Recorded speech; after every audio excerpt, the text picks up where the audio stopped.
அனைவருக்கும் வணக்கம். நம்ம இந்த வீடியோவில் என்ன பார்க்க போகிறோம் அப்படின்னா, டிஎன்பிஎஸ்சி குரூப் 2ல் வந்து டாப் 5 போஸ்டிங் வந்து என்னென்ன போஸ்டிங் அப்படின்றத நம்ம பார்க்க போகிறோம். இந்த டாப் 5 போஸ்டிங் வந்து நம்ம எதை வச்சு நம்ம வந்து வரிசைப்படுத்தியிருக்கோம் அப்படின்னா, சேலரி, ரெண்டாவது வந்து சோசியல் அந்தஸ்து, எந்தெந்த பதவிகளுக்கெலாம் இண்டிவிஜுவல் ஜீப் கொடுப்பாங்க, எந்தெந்த பதவிகளுக்கெலாம் வந்து உயர்ந்தபட்ச அதிகாரங்கள் வந்து இருக்குது. ஸோ இதெல்லாம் கன்சாலிடேட் பண்ணி தான் நம்ம வந்து இந்த டாப் 5 போஸ்ட்டை வந்து வரிசைப்படுத்தியிருக்கிறோம். அதில் வந்து பார்த்திங்க அப்படின்னா, இப்போ சேலரி அப்படின்னு எடுத்துக்கிட்டிங்க அப்படின்னா, இப்போ 7th பே கமிஷன் வந்து நடக்குது. இதுக்கு முன்பு 6th பே கமிஷன் வரைக்கும் தர ஊதியம் அப்படின்னு வந்து சொல்லுவாங்க. தர ஊதியம் 600 ரூபாயிலேருந்து 15,000 ரூபாய் வரைக்கும் இருக்கும். சரிங்களா? இப்போ 2,000 தர ஊதியம் ஒருத்தர் வாங்கினார் அப்படின்னா, அந்த தரத்துக்கு ஏற்ற மாதிரியான பதவியில் வந்து இருப்பார். இந்த தர ஊதியத்தை வச்சு தான் இவர் வந்து உயர்ந்த பதவி, இவர் வந்து குறைந்த பதவி அப்படின்னு சொல்லிட்டு வரிசைப்படுத்துவாங்க. இப்போ 7th பே கமிஷனை பொறுத்தளவுக்கு வந்து பார்த்திங்க அப்படின்னா, லெவல் அப்படின்னு வந்து சொல்கிறாங்க. இந்த 7th பே கமிஷனில் லெவல் 1லேருந்து 32 வரைக்கும் இருக்குது. லெவல் 1 அப்படின்றது குறைந்தபட்ச பதவி, லெவல் 32 அப்படின்றது உயர்ந்த பதவி. லெவல் 1ல் குறைந்தபட்ச ஊதியம் வந்து 15,000 வந்து வாங்குகிறாங்க. லெவல் 32ல் 1,28,900 வந்து வாங்குகிறாங்க. இப்போ நம்ம அந்த குரூப் 2 போஸ்டிங்கை எடுத்துக்கிட்டோம் அப்படின்னா, இப்போ வந்து பேசிக் வந்து 36,900 அப்படின்னு வந்து சொல்கிறாங்க. இந்த 36,900 அப்படின்றது முதல் மாத சம்பளமாக வந்து எப்படி மாறும் அப்படின்னா, அகவிலைப்படி வந்து 33% வந்து அகவிலைப்படி கொடுக்குறாங்க. மெடிக்கல் அலவன்சஸ் வந்து கொடுக்குறாங்க. அதுக்கப்புறம் வந்து ஹவுஸ் ரெண்ட் அலவன்சஸ் அப்படின்றது வந்து கொடுக்குறாங்க. அதுக்கப்புறம் ஃபிக்ஸ்டு ட்ராவலிங் அலவன்ஸ் அந்த மாதிரியெல்லாம் வந்து கொடுக்குறாங்க. ஸோ இதெல்லாம் வச்சு பார்க்கும்போதில் ஒரு 40% வந்து இந்த சேலரியில் நம்ம கூட்டிக்கலாம். ஸோ அந்த வகையில் பார்க்கும்போது முதல் மாத ஊதியமாக இவர்கள் வந்து 50,000 முதல் 55,000 வரை வந்து இவங்க வந்து ஊதியம் வந்து பெறுவாங்க. அது போக வந்து ஒவ்வொரு வருடமும் சரியாக வேலை பார்த்தோம் அப்படின்னா இன்க்ரிமெண்ட் வந்து உண்டு, ஊதிய உயர்வு. அது போக அகவிலைப்படியும் வந்து 6 மாதத்துக்கு ஒரு தடவை வந்து இன்க்ரீஸ் பண்ணிக்கிட்டே வந்து போவாங்க. ஸோ இதனால் வந்து பார்த்திங்க அப்படின்னா ஒவ்வொரு வருடமும் 5,000 முதல் 6,000 வரை வந்து இவங்களுக்கு சேலரி வந்து இன்க்ரீஸ் ஆகிக்கிட்டே வந்து போகும். ஓகே, இப்போ நம்ம அந்த குரூப் 2ல் வந்து டாப் 5 போஸ்ட் வந்து என்னென்ன போஸ்ட் அப்படின்னு சொல்லிட்டு நம்ம பார்க்கலாம். ஸோ இந்த வகையில் வந்து பார்த்திங்க அப்படின்னா முதல் இடத்துல இருக்கிறது வந்து முனிசிபல் கமிஷனர், நகராட்சி ஆணையர் அப்படின்னு வந்து சொல்லுவாங்க. சரிங்களா? இதனுடைய லெவல் வந்து பார்த்திங்க அப்படின்னா 36,400 ரூபாய் வந்து அடிப்படை ஊதியமாக வந்து கொடுக்குறாங்க. ஸோ இவங்க வந்து பார்த்திங்க அப்படின்னா ஒரு நகராட்சி அலுவலகத்தோட தலைமை பொறுப்பை வகுக்கிறவங்களே வந்து இவங்க தான். ஒரு தாலுக்காவில் ஒரு தாசில்தாருக்கு எந்த மாதிரியான கெத்து இருக்கோ, எந்த மாதிரியான அதிகாரங்கள் இருக்கோ, அந்த லெவலுக்கு ஒரு முனிசிபல் கமிஷனருக்கு வந்து இருக்குது. ஆனால் தாசில்தார் பதவி அப்படின்றது வந்து மிக உயர்ந்த பதவி. ஒரு தாசில்தார் ஆகணும் அப்படின்னா நம்ம வந்து குரூப் 2ல் ரெவன்யூ அசிஸ்டண்ட் எடுத்து 10 வருடங்கள் பணிபுரிஞ்சதுக்கு அப்புறம் தான் வந்து பார்த்திங்க அப்படின்னா தாசில்தார் ஆக முடியும். இல்லை அப்படின்னா குரூப் 4ல் வந்து ஜூனியர் அசிஸ்டண்ட் எடுத்து ஒரு 15 வருஷங்கள் வந்து முறையாக வேலை செய்தோம் அப்படின்னா நம்ம வந்து தாசில்தார் ஆகலாம். ஸோ அந்த மாதிரியான ஒரு போஸ்டிங்கை நம்ம குரூப் 2லேயே வந்து பார்த்திங்க அப்படின்னா ஆரம்பத்திலே நம்ம வந்து அந்த பதவியில் வேலை பார்க்கலாம், முனிசிபல் கமிஷனர் போன்ற பதவிகளை எடுக்கும்போது. சரிங்களா? இந்த முனிசிபல் கமிஷனர் அப்படின்றது நகராட்சி அலுவலகத்தோட தலைமை பொறுப்பு. எல்லா ஆணைகள் பிறப்பிக்கிறதும், எல்லா செக்கில் சைன் பண்ணுறதும். ஸோ நிறைய நகராட்சியை பொறுத்தளவுக்கு அதிகபட்ச அதிகாரங்கள் வந்து இவர்கிட்ட தான் இருக்குது. இது போக இவருக்கு வந்து இண்டிவிஜுவலாக வந்து கார் வந்து கொடுத்துறாங்க. ஸோ அதனால் வந்து பார்க்கும்போது குரூப் 2லேயே வந்து பார்த்திங்க அப்படின்னா மிக உயர்ந்த பதவி அப்படின்னு எடுத்துக்கிட்டோம் அப்படின்னா இந்த நகராட்சி ஆணையாளர், முனிசிபல் கமிஷனர். ஸோ இதில் வந்து நம்ம வந்து 8 முதல் 10 வருடங்கள் வந்து சரியாக பணிபுரிஞ்சோம் அப்படின்னா ஐஏஎஸ் போன்ற பெரிய பதவிகளுக்கு பதவி உயர்வு பெறுவது மிகவும் எளிதாகும். ஓகே, நெக்ஸ்ட்டு 2வது இடத்துல இருக்கிறது என்ன அப்படின்னு பார்த்தீங்க அப்படின்னா சப் ரிஜிஸ்ட்ரார். சரிங்களா? பதிவாளர் துறையில் வந்து ரிஜிஸ்ட்ரேஷன் டிபார்ட்மெண்ட் இருக்குது பார்த்திங்களா? அதில் வந்து பார்த்திங்க அப்படின்னா ஒவ்வொரு தாலுகாவுக்கும் சார் பதிவாளர் அலுவலகம் அப்படின்னு சொல்லிட்டு இருக்கும், சப் ரிஜிஸ்ட்ரார் ஆஃபீஸ். அந்த சப் ரிஜிஸ்ட்ரார் ஆஃபீஸில் சப் ரிஜிஸ்ட்ரார் பணிபுரியக்கூடியது தான் இந்த பதவி. சரிங்களா? ஸோ இதுவுமே வந்து பார்த்திங்க அப்படின்னா ஒரு நல்ல பதவி தான். இது வந்து 2வது இடத்துல வந்து இருக்குது.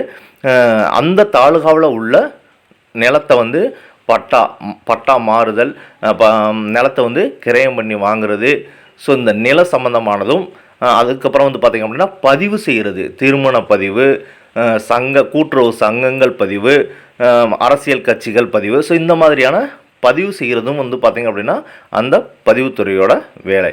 ஸோ இதுவுமே வந்து பார்த்திங்க அப்படின்னா அந்த அலுவலகத்தோட தலைமை பொறுப்பே வந்து பார்த்திங்க அப்படின்னா அந்த சார் பதிவாளர் தான். சரிங்களா? ஸோ இவருக்கு வந்து பார்த்திங்க அப்படின்னா லெவல் 18 வந்து கொடுக்குறாங்க. 36,900 வந்து சேலரியாக வந்து கொடுக்குறாங்க. ஸோ இதுக்கப்புறம் வந்து பார்த்திங்க அப்படின்னா நெக்ஸ்ட்டு அசிஸ்டன்ட் செக்ஷன் ஆஃபீஸர் அப்படின்னு சொல்கிறாங்க. இதனுடைய லெவல் வந்து லெவல் 16, 36,400 ரூபாய் வந்து ஊதியமாக வந்து கொடுக்குறாங்க. இந்த அசிஸ்டன்ட் செக்ஷன் ஆஃபீஸரை பொறுத்தளவுக்கு இந்த பதவி வந்து மாநிலத்தோட தலைமையகத்தில் மட்டும்தான் வந்து இருக்கும். அதாவது நம்ம தமிழ்நாட்டை பொறுத்தளவுக்கு சென்னையில் மட்டும்தான் வந்து இந்த பதவியில் வந்து பணிபுரிய முடியும். அதாவது தலைமைச் செயலகம், commissioner of land administration CLA அப்படின்னு சொல்லுவாங்க, commissioner of revenue administration CRA அப்படின்னு சொல்லுவாங்க, TNPSC ஆஃபீஸு. ஸோ அந்தந்த துறைக்கும் வந்து ஹெட் ஆஃபீஸ் வந்து தலைமையகத்தில் இருக்கும் இல்லையா, அந்த ஹெட் ஆஃபீஸில் வந்து செக்ஷன் ஆஃபீஸர் அப்படின்னு வந்து சொல்லுவாங்க. ஸோ இங்கே எப்படி வந்து ஒரு தாலுக்கா ஆஃபீஸு அல்லது வந்து ஒரு ரிஜிஸ்ட்ரார் ஆஃபீஸ் இருக்குதோ அந்த லெவலுக்கு வந்து அங்கே வந்து ஒரு செக்ஷன் வந்து இருக்கும். சரிங்களா? அந்த செக்ஷனோட தலைமை பொறுப்பை வகுக்கிறது தான் இந்த அசிஸ்டன்ட் செக்ஷன் ஆஃபீஸர். ஸோ இது வந்து பார்த்திங்க அப்படின்னா மாநிலத்தோட தலைமையகத்தில் இருக்கிறதுனால வந்து பார்த்திங்க அப்படின்னா நமக்கு வந்து நிறைய பழக்க வழக்கங்கள் வந்து உருவாகும். சரிங்களா?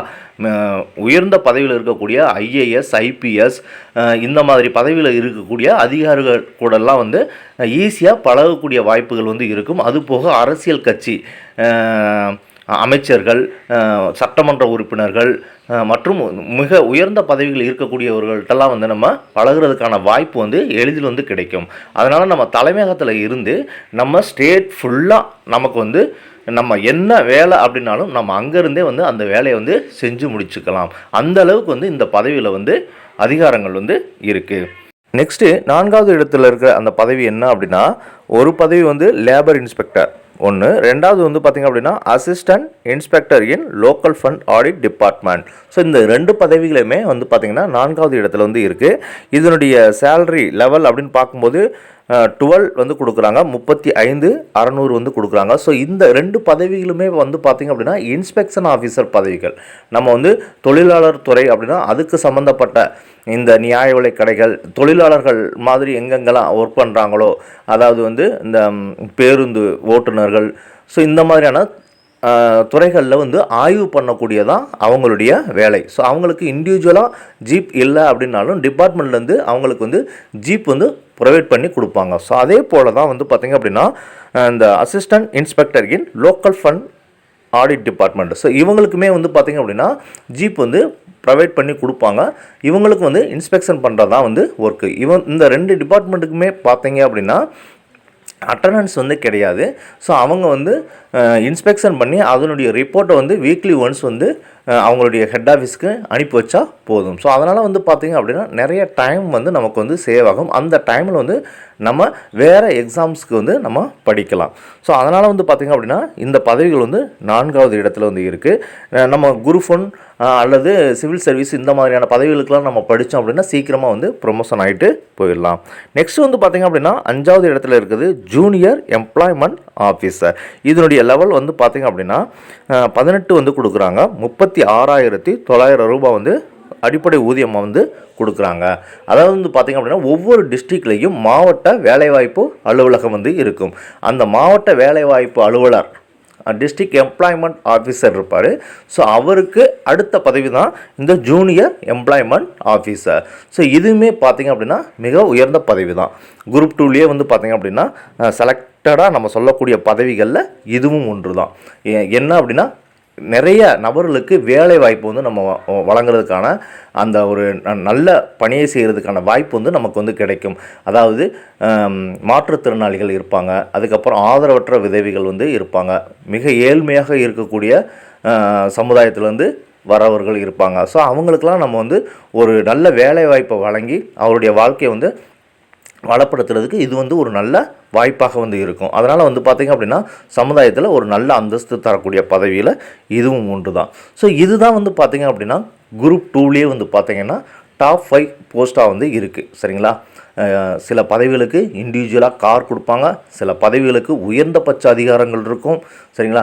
ஸோ இந்த மாதிரியான பதவிகளை நம்ம எடுக்கும்போது நம்மளுடைய அந்தஸ்து வந்து நல்லா இருக்கும். ஸோ அதனால் வந்து பார்த்திங்க அப்படின்னா இப்போ குரூப் 2 மெயின்ஸ் எக்ஸாமுக்கு நீங்கள் எல்லாருமே தயார் பண்ணிகிட்ருப்பீங்க. இந்த மாதிரியான பதவிகளை வந்து ஃபோக்கஸ் பண்ணி நீங்கள் படித்தீங்க அப்படின்னா நல்ல பதவி உயர்வு வாங்கி வாழ்க்கையில் வந்து நல்ல லெவலுக்கு வந்து போகிறதுக்கான அதிகப்படியான வாய்ப்புகள் வந்து இருக்குது. நன்றி, வணக்கம். மீண்டும் ஒரு நல்ல வீடியோவில் சந்திப்போம்.